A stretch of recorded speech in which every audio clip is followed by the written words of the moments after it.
Hiya, Oak Meadow. Today's little job is a bit of a call out. We've got to fix this beast. It's an ex-military MAN, used to be an RAF snowplow, now turned into an expedition truck. It's got fuel problems. This is something that happens quite a lot on military vehicles. Basically, they don't get used all the time, and this being a snowplow is probably only used in winter time. So what happens is the fuel degrades things like the diaphragms in the lift pump, and this one's got a diaphragm controlled injector pump. That's my number one suspect. So we're going to change the lift pump over. There's a couple of suspect pipes, we're going to change them over. The poor old girl's not running, and hopefully we're going to resolve that problem today. But she's a beauty. It's a friend of mine, Owen's truck, and yeah, we'll see how we go on it. It's fuel. It doesn't matter how expensive or how cheap a truck is. If they're going to break down, they're going to break down. You know, that's not something that you can pay off with money. It really isn't. It's all down to the mechanical components. And although this is a low mileage lorry, it just hasn't been used in anger too much. So my biggest suspect is all those rubber components in the fuel system. I've had that on various ex-military trucks, especially the new ones, which are all plug and play, so that you can do in the field engine changes and all the rest of it. So yeah, we're just going to work through the fuel system step by step, and hopefully by the end of the day we'll be going brum. We'll see. Cheers guys, bye.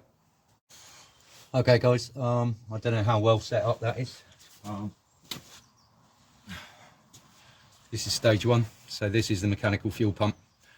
It's a suspect. There was diesel leaking out the bottom of this, so I'm kind of hoping that it might be a diaphragm problem. I've got a replacement pump from MAN, so we're going to bung a new one of these on, and then we're going to quickly flip over to the other side, and then we're going to do the injector pump diaphragm and see whether that gets it cured. Got a couple of pipes to change, as I said, and then we'll see where we go from there. So yeah, I'll keep you posted. But that's your lift pump. It's mechanical. It runs on a cam inside the engine block. This goes up and down. You can hear it squeaking. Diesel goes in one end, out the other, over through filters and into the injector pump. It's pre-filtered as well, so theoretically we should be okay. Should be clean fuel. There's clean fuel in it. You never know. There's no sign of diesel bug, which is what we had on the generator, which obviously comes with standing and with moisture in the tank. So yeah, we'll see what happens, and I'll let you know the process. But hopefully in a few hours time we should have this little old bad boy going.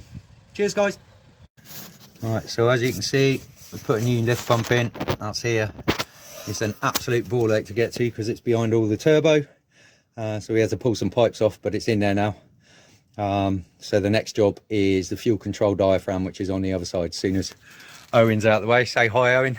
Hi. As soon as he's out of the way, he's doing pipe work at the moment, we'll change that fuel diaphragm over, bleed her up and see whether she goes. Right, so job number 2 is to change the fuel control diaphragm, which lives in here. There's a pipe that runs up to the intake, which is here. That creates a vacuum, obviously, when the engine's turning over. And the stronger the vacuum, the more it pulls on the diaphragm, the more fuel it lets through the injector pump.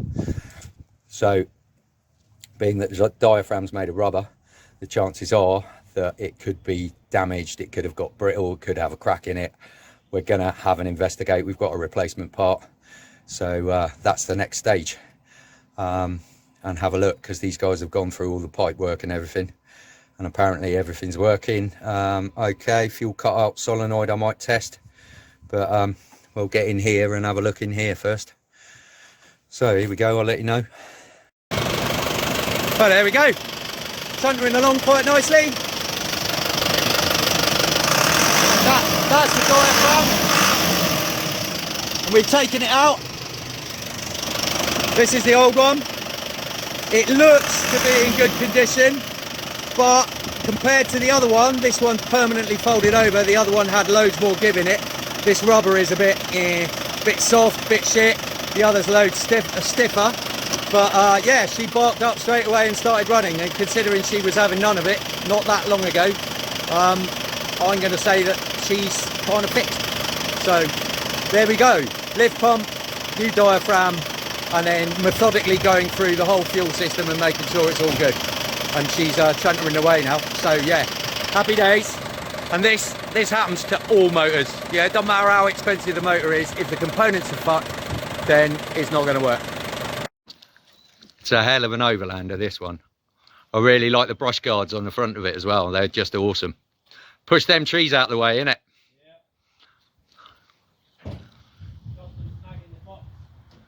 Yeah, for sure.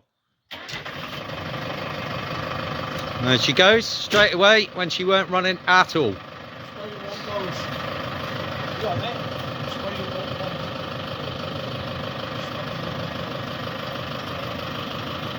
She is quite a piece of kit though.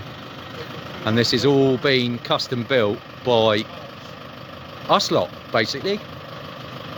Seems like it was all family that built this one. Let's have a quick look inside, shall we? See what we're looking at. Oh!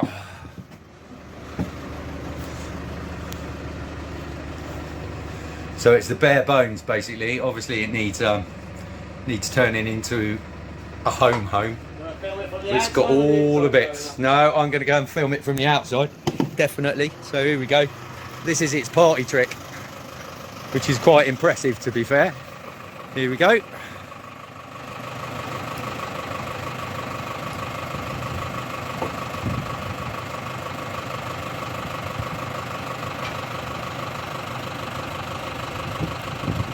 This is where she double-deckers herself.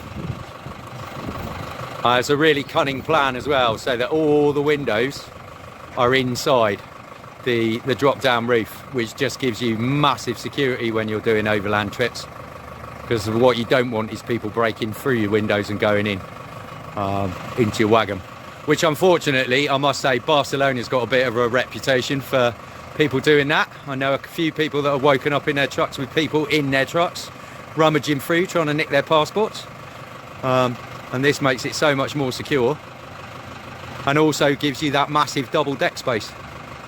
So, you know, when it's bedtime, you put the roof up and you've got an upstairs bedroom, which is, yeah, super cool. Right, let's go and have a look inside again.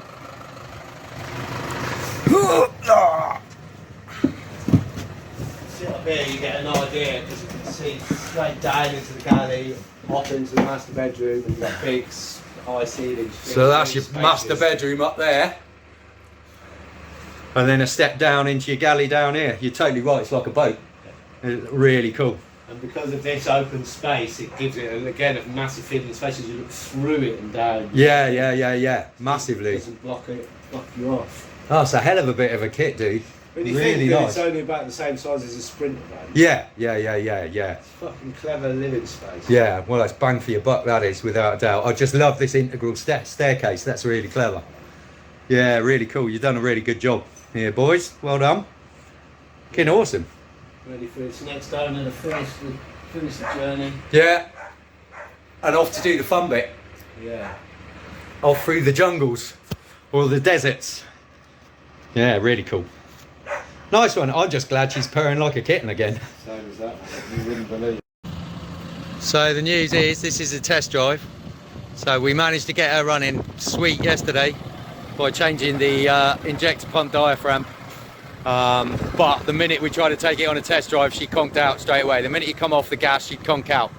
So we've been at it again all day today. We stripped the top end of the injector pump. There is a fuel control pin that was seized, but we had to get right into the guts of the injector pump and free that pump off. And she's ticking over. Owen's just doing circuits at the minute, going round and round and round and round. The main one is the minute you come off the gas, she was stalling before. So she's ticking over all right at the moment, fingers crossed. Okay, that's Owen heading off on a little test around the yard. We had her all running lovely yesterday, but unfortunately the minute your foot came off the gas, she would stall out. Now, further investigation today led to us stripping the top of the injector pump completely to pieces. So we went in a little bit further than the fuel control boost pin diaphragm. And there's a second fuel control pin in there that we had to manually move and we got a hell of a lot of rust out of it. And we got it all moving freely at the moment. So it seems to be running quite nicely on its own fuel pressure. So this is circuit number 2 that she's done. I think we're going to try a few circuits of this old bad boy just to make sure that she doesn't conk out all of a sudden. She seems to be going fine, especially when your foot's off the gas. That's the main one. It's because she was just stalling out. And it was all down to a secondary pin that was just underneath the fuel control diaphragm. So yeah, a bit of head scratching and a bit of perseverance, but that's the way with vehicles. At the end of the day, it doesn't matter how expensive or how cheap they are, you need to get everything to work together. And if they don't work together, the thing just doesn't work properly. So I'm hoping we've got a little bit of harmony. So this is lap 3. It's coming through on lap 3 now, and she hasn't conked. Whereas yesterday she conked within no time at all. Rev counter's all good. She's a hell of a sexy truck, and she seems to be ticking over nicely. So pretty pleased with that.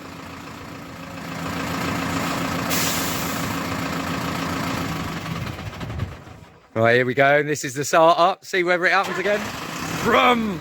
I fucking love it when a plan comes together. So yeah, success. Clean bill of health. I mean, yesterday she wouldn't have done that. She would have conked out by now. So I'm more than pleased. Let's park her up in a little spot. And then she's off to her new owner at some point. A hell of a bit of kit.